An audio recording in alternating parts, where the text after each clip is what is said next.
Assalamualaikum warahmatullahi wabarakatuh. Bismillah, alhamdulillah, wa syukurillah, ala nikmatillah, la haula wa la quwata illa billah, amma ba'du. Pemirsa dimanapun Anda berada, ketemu kembali dengan Kilamong Putro. Pemirsa dimanapun Anda berada, pada kesempatan ini saya akan melanjutkan keterangan-keterangan saya tentang Jongko Joyoboyo, Ramalan Jayabaya versi Sabdo Palon dalam bentuk prosa. Di kesempatan ini saya akan melanjutkan keterangan saya yang lalu, yaitu sekarang ini sampailah pada poin yang ke-16. Oleh sebab itu langsung saya bacakan. Wong golek pangan pindo gabah dan interi, sing kebat-kebat keliwat, sing kasep kepleset, sing gawe rame tompo gawe, sing cilik kecelik, sing anggak ketungkak, sing wedi padha mati, nanging sing ngawur padha makmur, sing ngati-ati sambate kepati-pati. Pemirsa dimanapun Anda berada, apabila diartikan dalam bahasa Indonesia, wong golek pangan pindo gabah dan interi, orang mencari makan seperti gabah di dalam tampah yang diputar-putar atau diinteri dalam bahasa Jawanya. Sing kebat-kebat keliwat, yang cepat, terlalu cepat. Sing kasep kepleset, yang terlambat dia terpleset. Sing gawe rame, yang membuat gaduh. Tompo gawe mendapatkan pekerjaan. Sing cilik kecelik, yang kecil hanya bisa menyesal. Sing anggak ketungkak, yang congkak, yang sombong, ketungkak, artinya terpukul dengan keras. Sing wedi padha mati, yang takut mereka mati, nanging sing ngawur padha makmur. Tetapi yang ngawur menjadi makmur. Sing ngati-ati sambat kepati-pati, yang hati-hati dia hanya bisa mendesah di dalam hatinya. Pemirsa dimanapun Anda berada, apa yang dimaksudkan pujangga di dalam pasmon ini? Wong golek pangan pindo gabah dan interi. Pada keterangan saya yang lalu, setelah terjadi persaingan dagang, persaingan iptek, dunia menjadi mengglobal, sehingga wong golek pangan pindo gabah dan interi, orang mencari makan. Yang dimaksudkan makan di sini adalah mencari pekerjaan, mencari kehidupan, mencari rezeki, mencari pekerjaan.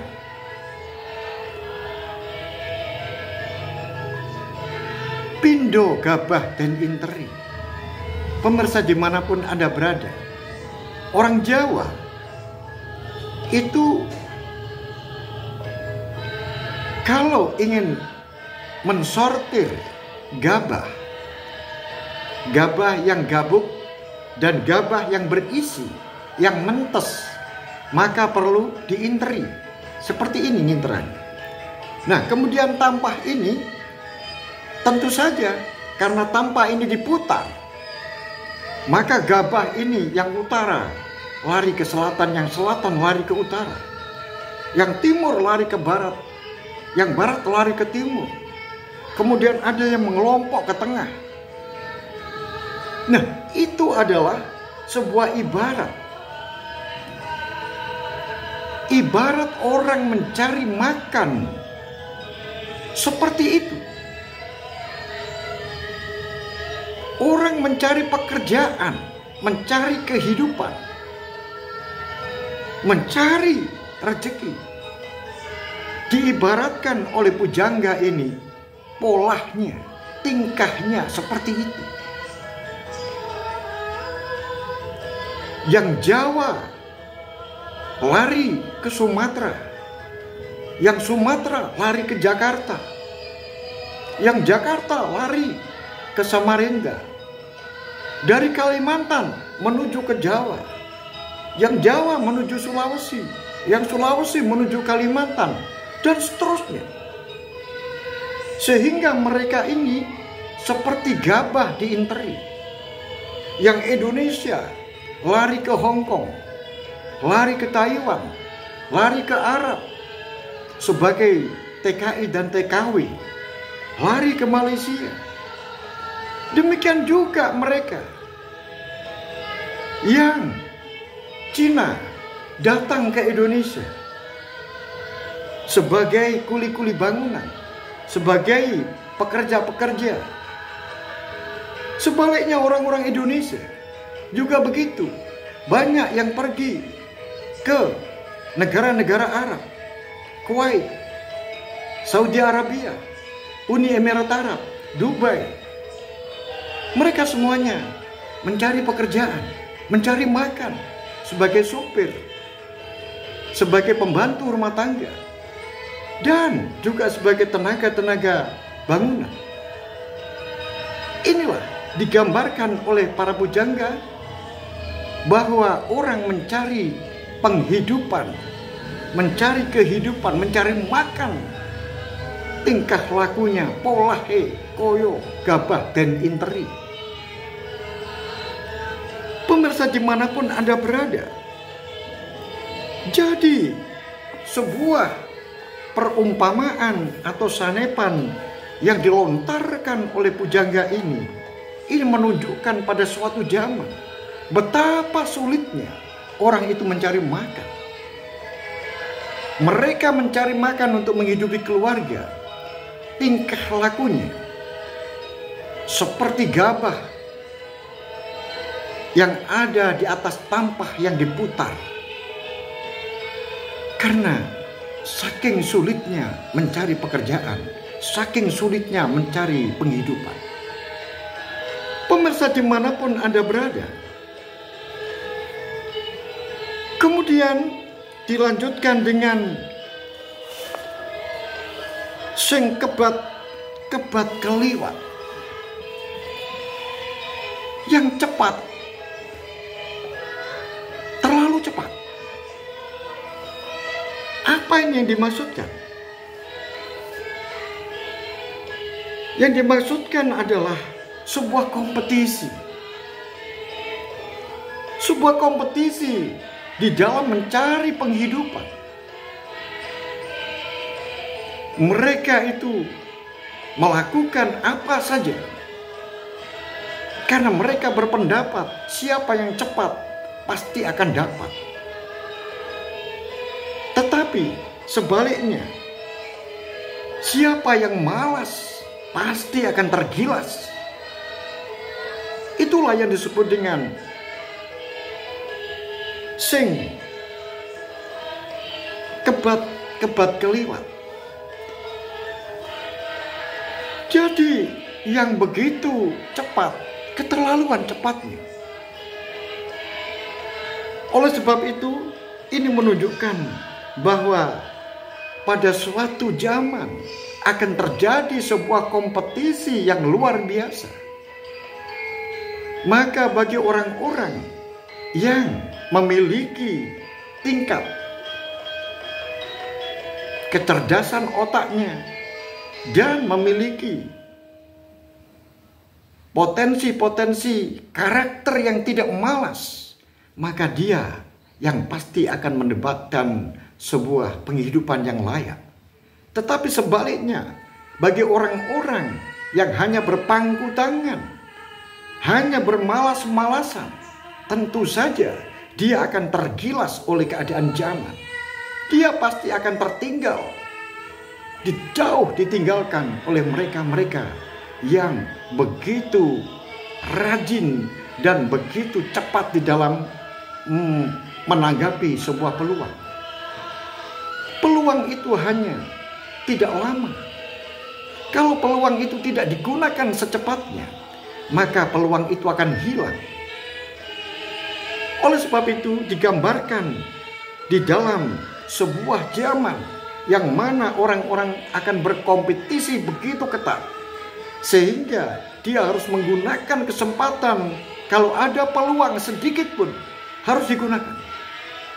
Tetapi terkadang disindir oleh pujangga ini, kebat keliwat.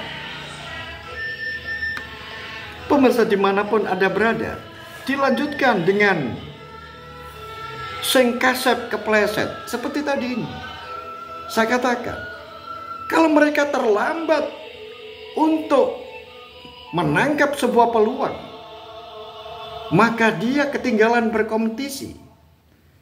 Mereka akan tertinggal dan dia akan terjatuh, kepleset. Karena apa? Karena dia tidak pandai menggunakan peluang itu sebaik-baiknya. Sebuah kompetisi di dalam persaingan hidup, kalau tidak cepat-cepat melakukan tindakan, tentu saja dia akan terlambat. Karena zaman sudah berubah, semuanya sudah tertata dengan jam. Waktu adalah uang. Waktu itu sangat berharga. Hanya ketinggalan beberapa menit saja, maka ratusan uang akan hilang. Karena tidak disiplin dengan waktu. Seseorang yang dengan enak-enaknya naik kendaraan, sedangkan dia sedang membawa tiket untuk naik kereta, setelah itu tidak tahu di tengah jalan macet, sehingga sampailah ke stasiun itu hanya terlambat 5 menit saja. Apa yang terjadi? Maka hanguslah tiket yang dibawanya. Dia sudah merugi. Inilah sebuah zaman kompetisi yang sangat dibutuhkan kedisiplinan dan nilai waktu sangat diperhitungkan. Inilah yang disebut dengan sing kebat keliwat, sing kasep kepleset. Kemudian dilanjutkan, sing gawe rame, tompo gawe. Nah, yang ini apa yang dimaksudkan sing gawe rame? Pemirsa dimanapun Anda berada, pujangga ini menyindir seorang provokator, orang-orang yang membuat move, orang-orang yang membuat sesuatu sehingga orang lain itu terpancing kemarahannya, emosinya, memprovokatori sesuatu. Inilah orang-orang yang gawe rame.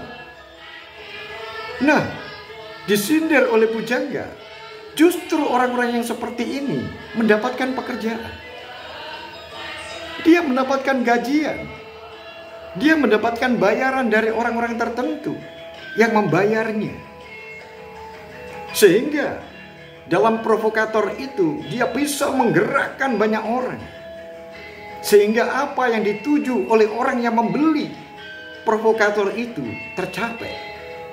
Inilah yang disindir oleh pujangga sing nggawe rame nompo gawe. Kemudian sing cilik kecelik. Apa maksudnya sing cilik kecelik? Sing cilik artinya yang kecil. Kecil di sini bisa mengandung pengertian orang-orang yang lemah, orang-orang rendahan, orang-orang akar rumput, orang-orang yang tidak memiliki daya kekuatan. Dia diceritakan atau disindir oleh pujangga, yaitu sing cilik kecil. Buat saja sebuah contoh. Ada seseorang yang miskin, orang yang tidak memiliki harta. Kemudian dia berkeinginan untuk merubah nasibnya menjadi orang yang agak baik, status sosial di masyarakatnya. Dia mendaftarkan sebagai pegawai negeri misalnya. Apa yang terjadi? Karena dia tidak memiliki apa-apa. Karena jar basuki mawa beo. Segala sesuatu itu harus mengeluarkan biaya.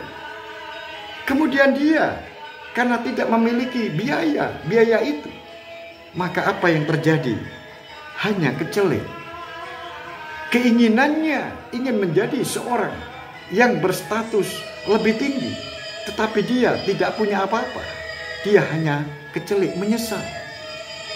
Hanya penyesalan dan kekecewaan yang diperolehnya. Itulah yang dikatakan oleh pujangga sing cilik kecelik. Dilanjutkan sing anggak ketungkak. Tapi ini merupakan sebuah kalimat yang kontradiktif dengan yang pertama.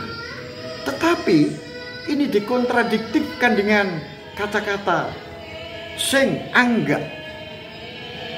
Sing anggak. Anggak itu artinya adalah congkak, yang sombong. Dia ketungkak. Tungkak itu adalah tumit. Kemudian kalau ketungkak artinya tumit itu dipukulkan ke bagian tubuh kita. Itu namanya ketungkak. Tentu saja akan merasa sakit. Apa yang dimaksudkan pujangga ini?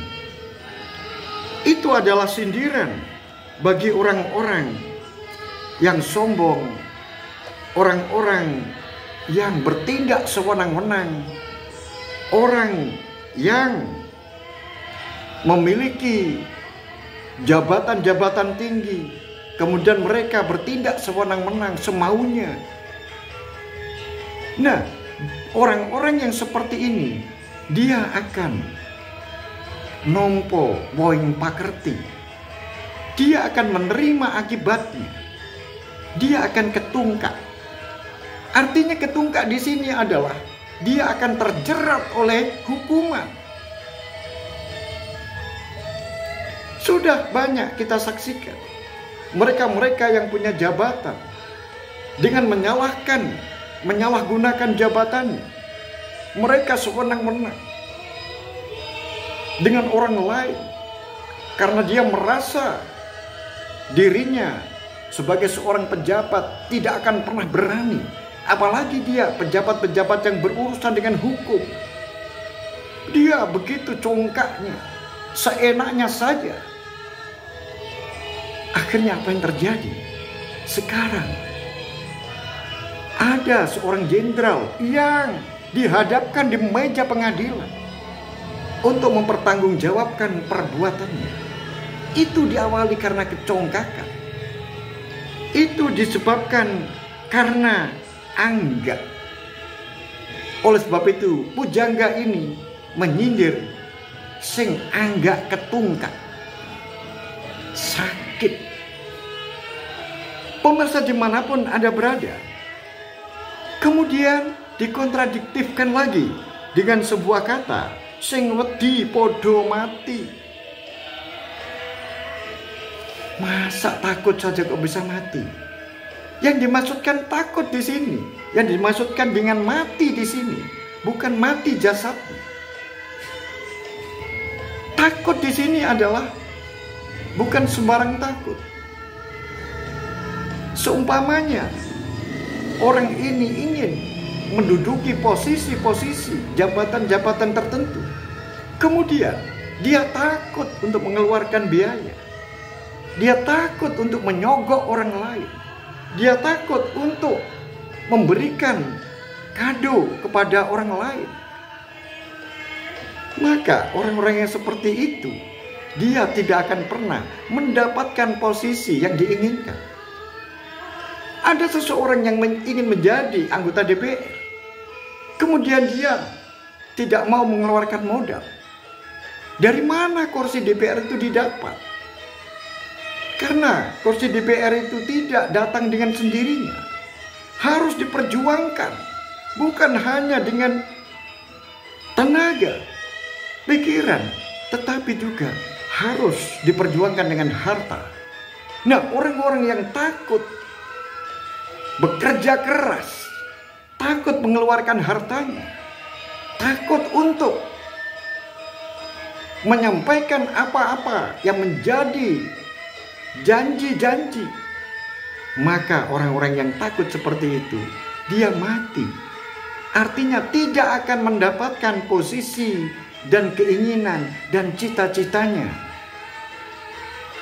Itulah yang dikatakan pujangga,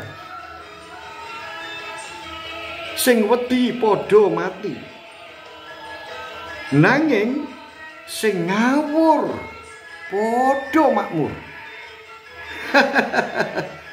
Pujangga ini luar biasa. Sing ngawur padha makmur. Apa ini yang dimaksudkan? Sing ngawur ini artinya adalah orang-orang yang memiliki sebuah karakter, yang mana karakter-karakter ini menuju ke sebuah titik, yaitu yang disebut dengan bondo nekat.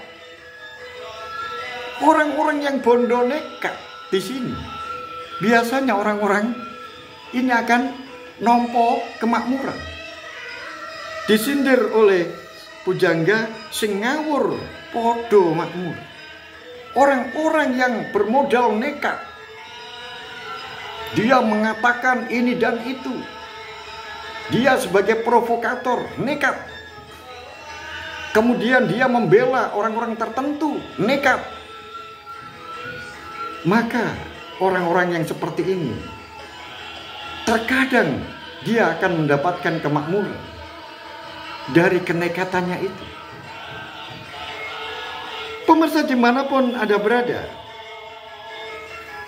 jadi orang-orang yang bondo nekat, sing ngawur podo makmur ini, dia ini sudah mempertaruhkan dirinya dengan jeruji penjara. Tetapi nanti kalau dia kalah dengan urusan-urusan hukum, maka dia menjadi orang makmur. Inilah yang disindir sing ngawur podo makmur, yang diarahkan kepada orang-orang yang menjadi provokator, orang-orang yang membela, orang-orang yang berani, orang-orang yang nekat. Pemirsa dimanapun Anda berada, dilanjutkan, sing ngati-ngati sambate kepati-pati. Itu tadi orang yang ngawur. Tetapi orang yang hati-hati, orang wong sing ngati-ngati sambat kepati-pati, orang yang serba hati-hati, orang yang sudah terbiasa hidup dengan sebuah langkah yang teratur, step by step, tetapi justru disindir oleh pujangga ini sambate kepati-pati. Ini menunjukkan bahwa orang-orang yang terbiasa hidup seperti ini, kemudian dalam keadaan zaman yang berubah seperti ini, dengan persaingan-persaingan yang ketat ini, sehingga orang-orang yang cepat pasti dapat, orang-orang yang ngawur makmur. Tetapi ini ada orang yang hati-hati dengan pekerjaannya. Maka katanya mereka, kamu terlalu lambat, kamu terlalu lemot. Sehingga orang-orang yang seperti ini hanya bisa mengeluh di dalam dada. Mung bisa nyebut marang pangeran. Pemirsa dimanapun Anda berada, itulah sebuah poin yang ada di dalam Jongko Joyoboyo ini, poin yang ke-16. Oleh sebab itu, pemirsa dimanapun Anda berada, apakah kebenaran dari Jongko yang saya sampaikan ini sudah terjadi atau belum? Cocok atau tidak di dalam masyarakat, di dalam zaman sekarang ini? Itu semuanya saya serahkan kepada penilaian pemirsa. Oleh sebab itu, pemirsa dimanapun Anda berada, untuk selanjutnya akan saya lanjutkan pada episode berikutnya. Untuk itu, jangan lupa berikan dukungan pada saya, berikan semangat kepada saya, berikan like, subscribe, berikan komen yang baik, dan berikan masukan-masukan kepada saya, sehingga acara ini bisa berlangsung terus. Sampai di sini ada kurang dan lebihnya, saya mohon maaf yang sebesar-besarnya. Akhirul kalam, billahi taufiq wal hidayah, waridho wal inayah. Assalamualaikum warahmatullahi wabarakatuh. Salam budaya warisan Nusantara.